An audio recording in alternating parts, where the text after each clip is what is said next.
Infrastructure, steel demand is expected to grow by 7.5% to nearly 127 to 128 million tons in financial year 2024, as against 119.86, which is expected in 23. In financial year 25, demand is expected to grow to 135 million ton, जो काफी बड़ा number है. And going forward, the steel sector sees a strong prospects for expansion, led by overall demand growth across industries and planned investments in infrastructure.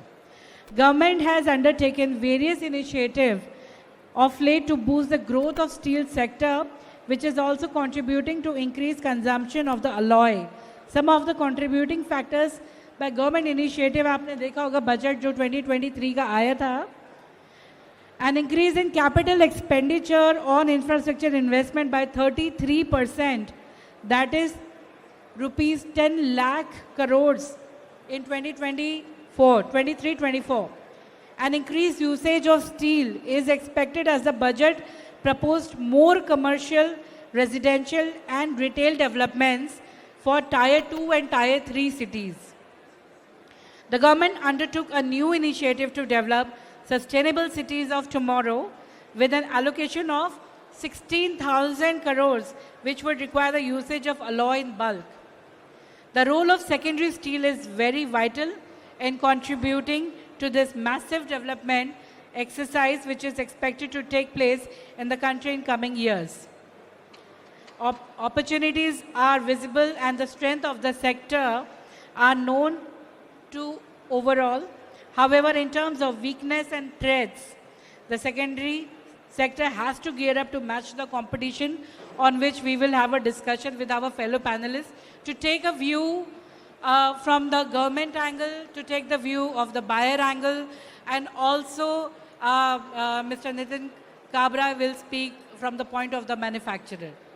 So I'll first hand over mic to Mr. R.K. Pandey, a retired member of NHAI, to first introduce his opening remarks, and then I'll request all the speakers to talk for 2 to 3 minutes to introduce, and then we'll begin the Q&A. Sir. Thank you, Monica, and good afternoon, everyone. Friends, I am representing the user side of the steel and represents the highway sector.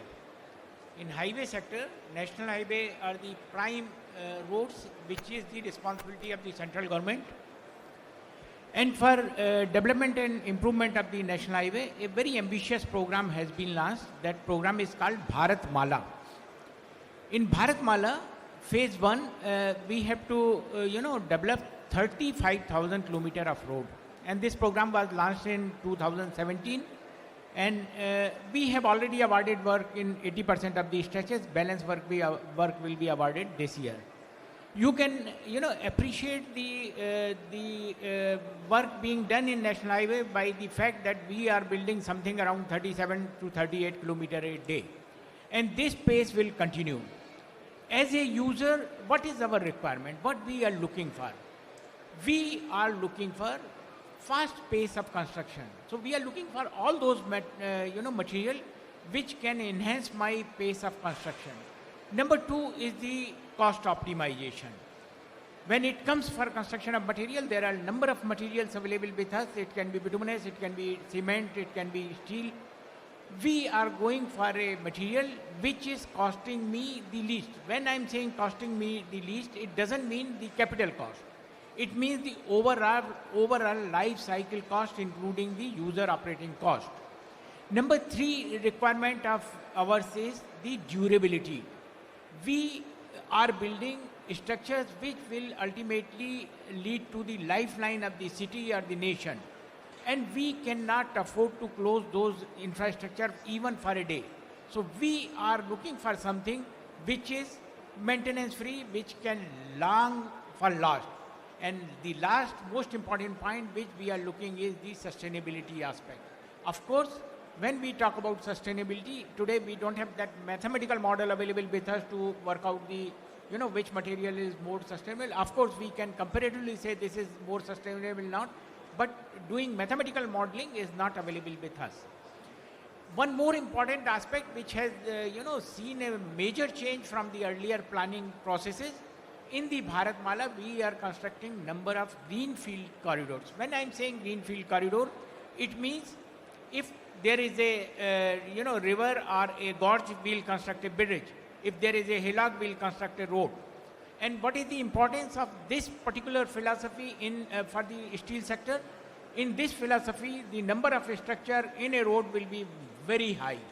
As a result, consumption of steel will be much higher than the conventional way of working it. So as far as highways is concerned, it provides a very good opportunity for the steel manufacturer to participate and help us in achieving our objective. As far as secondary steel is concerned, of course, in the past there was a restriction that we were taking steel from the primary manufacturers only.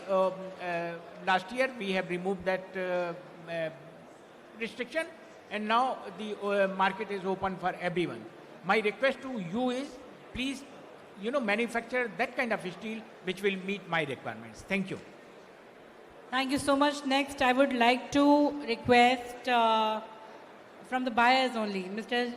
Santimoy Chattopadhyay, to present his views for 2 to 3 minutes only.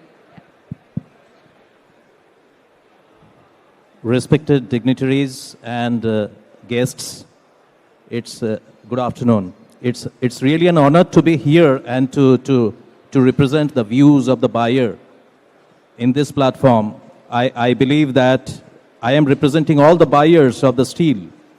Now, when we talk about the steel, obviously the opportunity is immense. And in this opportunity, the maximum potential, if at all we think about, it is in the secondary steel productions. Now, in the secondary steel production also, we have seen that people have some concern, but it is not really the concern, because secondary steel production is a accredited and a approved way of producing steel. It is through the induction furnace and the, I would say, the DRI, which makes the sponge, and followed by the induction furnace, which makes the steel. And rest of the process is same, that is the caster and the mill. So it is only the question how we really be consistent in the quality of producing the steel, which can really win the confidence of the buyer. And as regards the working is concerned with all the secondary steel producers, I believe as a buyer we get more flexibility to reach out the secondary producers, to get more flexibility in terms of the cost competitiveness, in terms of the delivery optimizations. So this is quite a big opportunity. And if we talk about what is the requirement of steel going forward up till 2030, when we see the vision of our Prime Minister, which is 300 million, and we are not yet halfway through. So there is an immense possibility. So this difference, who will build this difference? Who will bridge this gap? The gap will be built by primarily the secondary producers. Why? Because the primary producers are handful in numbers. Their capacity is already augmented. They don't have much of urge to really augment the capacity to large extent. So it is the secondary producer who has got a big chance to really scale up their production, scale up their technology, imbibe the new things which can come up to the market and can win the confidence of the buyer. And that way it can revitalizing the steel scenario in India. I believe the opportunity is immense. We should explore it in the right spirit, in a very cooperative manner between the buyer and the seller, and not to see secondary production as something which really create concern in the quality. No, it is not. As long as we are really making the process work to the expected, the BIS, to the quality standard that we can reap out of it, I believe secondary steel is quite an acceptable steel. I have been I will be saying that we have been buying secondary steel to large extent in our company, and I still promote for the secondary steels. And there are a lot of green initiatives which can also be taken up in the secondary steel by way of utilizing the scrap material and basically making a quality steel out of the scrap. The green initiative from this electric arc furnace or even the induction furnace, bringing more this LRF concept and all, which can really augment the quality level of the steel. And I believe the opportunity is immense. We should tap this opportunity. Thank you so much. Thank you so much. Thank you so much. Next, I will like to call upon Mr. Nitin Kabra from the seller perspective and seller and supplier. Please. Good afternoon, everyone. My job is made very simple by your last 2 minutes presentation on users' perspective, and I acknowledge your point of view for our role being played in the economy as a whole. I represent a recycling industry. We basically use a lot of scrap to convert it into long products. When a country is growing, the appetite for new products are very large. It's not only the products which we consume, but we also like to see the whole society gets together in that development. So if you look at various routes of steel production, recycling is one of the route which offer a lot of employment, a lot of entrepreneurship, and in the earlier session, 1 million ton of steel is getting 75,000 people involved in the economy is one big contribution the secondary steel is contributing to it. As Mr. Pandey has pointed out, the objective of NHAI is to see the pace of construction really gets fast. And I can assure you that the recycling industry is the one which can contribute to this pace, because we are spread across India. We are very close to your demand, and we can respond to your demand at the quickest possible time. The logistics optimization is done in a very big way in the secondary route.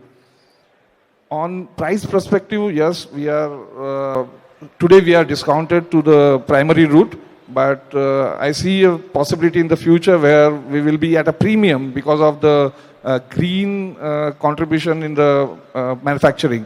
The CO2 emission is in a fraction of primary producers, and that is going to be get into pricing in the near future, and this product will be in a premium. I see that happening very soon. So, but yes, on a nation building side, we will always ensure that the optimization or the minimization of cost to the user will be taken care of. As far as sustainability is concerned, I already spoke, we are the least CO2 consumers when it comes to recycling. On quality side, as he has rightly mentioned, that the BIS is the sole criteria to procure or sell steel in India, and most of the recyclers or iron ore route producers are following that.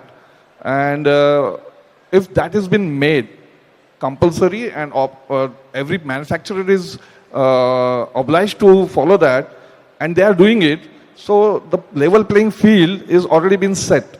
The single point of buying or selling is very clearly defined. So any discrimination on the route should be avoided for. That is the only request the secondary producers are always making to the consumers, especially the government sector. To give you a perspective on the technological front, yes, there were a time when we were... Okay. Thank you so much, sir. So, a lot of things we will cover in the Q&A, and also we will also have questions from the audience. So you please listen to us very, very carefully and come up with some great suggestions and questions. I'll now call upon Sachin Shetty to give us his view. Sachin. Hello, good afternoon. Thank you so much for the opportunity. And I'm here to quantify when they say there's a lot of opportunity and what is that opportunity. And I think we hear a lot about roads being talked about.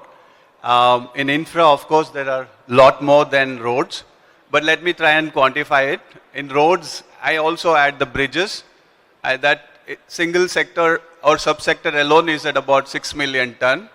And I must congratulate the fraternity, the group, mini steel plant peers here, that you have done a great job to come a long way to be a significant competitor to the integrated steel producers in these projects. And that's the greatest achievement that you have, and I'm sure you are not going to settle at that laurel. We will discuss about what could be the opportunities in the set of further questions that are going to come.